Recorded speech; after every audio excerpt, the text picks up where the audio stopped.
ආයිබෝවන් සුබ දවසක්. අදත් මේ වල එකතු වෙලා ඉන්නේ SLEC එක මගින් ගෙනෙන තවත් එක් වීඩියෝ එකකට.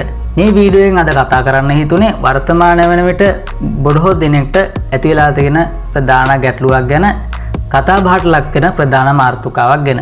ගෙදර කැම පිසින්න ගන්න LP ගෑස් එක පිපිරීමකට ලක් කළා විනාශ වෙලා ගිහිල්ලා තියෙනවා. ඉතින් මේක ඔයාලට නිවුස් වල බලා ගන්න පුළුවන් සහ ඔයාලට මේක S2 දැකලා තියෙන වෙන්නත් පුළුවන්. ඉතින් මේ හේතු සාධක තුනක් අරගෙන මම ඔයාලට මේක පැහැදිලි කරන්න. පළවෙනි හේතු සාධක විදිහට අපි මේක දැනගන්න ඕනේ ගෑස් එක කියන්නේ මොකක්ද? මේ ගෑස් එකේ විස්තර ටිකක් ඔයාලා මුලින් දැනගෙන ඉන්න ඕනේ. උෂ්ණත්වය අධික ලංකාව වගේ රටවල් වලට රෙකමන්ඩ් කරපු ගෑස් ප්‍රතිශතයක් සහ ගෑස් වර්ග කිහිපයක් මේ ගෑස් සිලින්ඩර් එක ඇතුලේ තියෙනවා. ඉතින් බියුටේන් කියන ගෑස් එක 80ක් අන්තර්ගත වෙනවා. ඒ වගේම ප්‍රොපේන් කියන වායුව 20ක් අන්තර්ගත වෙනවා. ඔන්න ඕක තමයි සාමාන්‍ය ගෑස් සිලින්ඩර් එක තිබිය යුතු ගෑස් ප්‍රතිශතය සහ ගෑස් අන්තර්ගතය වෙන්නේ. ඉතින් අතීතයේ ඉඳලා මේ වෙනකම්ම ඔය ප්‍රතිශතය නොවෙනස්ව පැවතුණා. මේ කාලවකවානුවේ යම්කිසි හේතුවක් හින්දා මන් දන්නේ නැයි කියලා ගෑස් ප්‍රතිශතය වෙනස් වෙලා තියෙනවා. ඔන්න ඕක තමයි ප්‍රධාන වශයෙන් බලපාන්නේ මේ ගෑස් එක පිපිරෙන්න.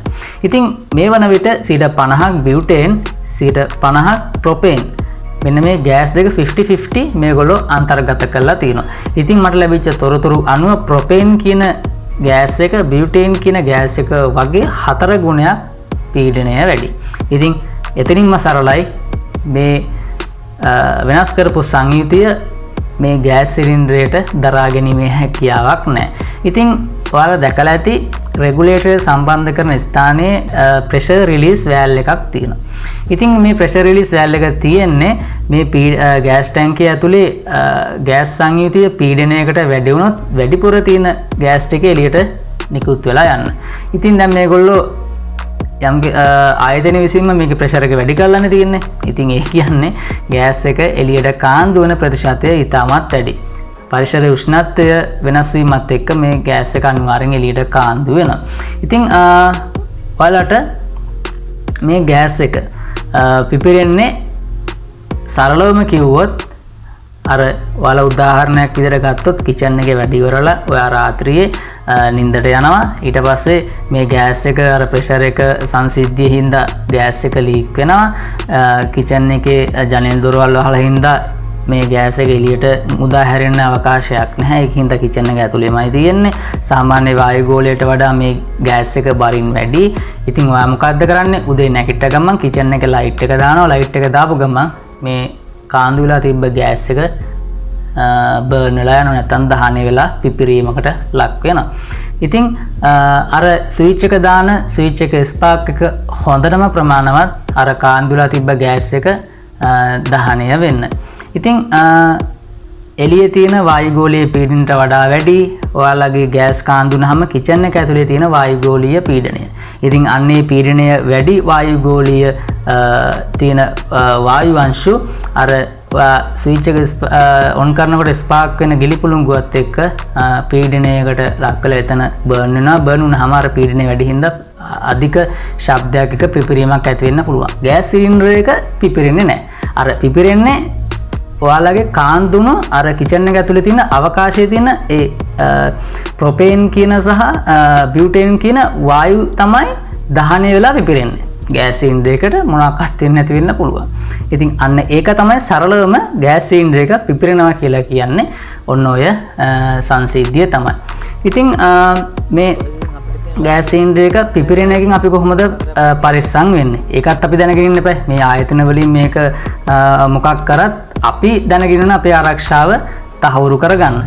ඉතින් මේ වීඩියෝ දෙකෙන් ඔයාලට ගෑස් සිලින්ඩර් එක ගෙදරදීම පරීක්ෂා කරගන්න පුළුවන්. ඒ වගේම තමයි ලංකාවේ මේ ගෑස් සිලින්ඩර් ගොඩක් පාවිච්චි කරන ගේ ඇතුලේ ඒකත් වැරදි ක්‍රමයක්.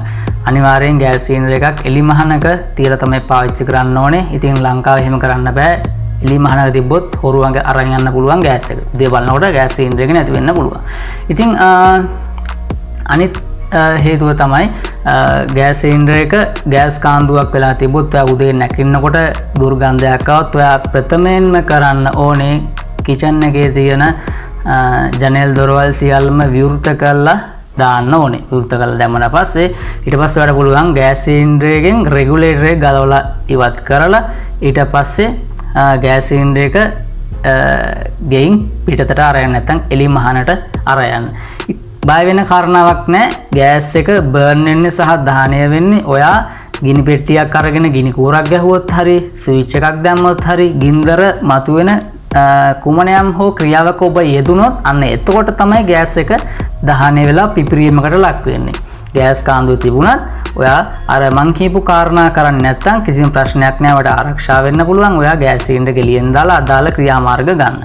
ඉතින් මේ වීඩියෝ එක වටිනා කියලා හිතනවා නම් අනිවාර්යෙන් තවත් යාළුවෙකුට බලන්න ෂෙයා කරන්න. මොකද මේක හැකිතාක් ෂෙයා කරන්න මේ වීඩියෝ එක බලලා එක්කෙනෙක්ගේ හරි ජීවිතයක් ආරක්ෂා කරනවා නම් අපි ලබන ලොකුම ජයග්‍රහණය අන්න ඒක.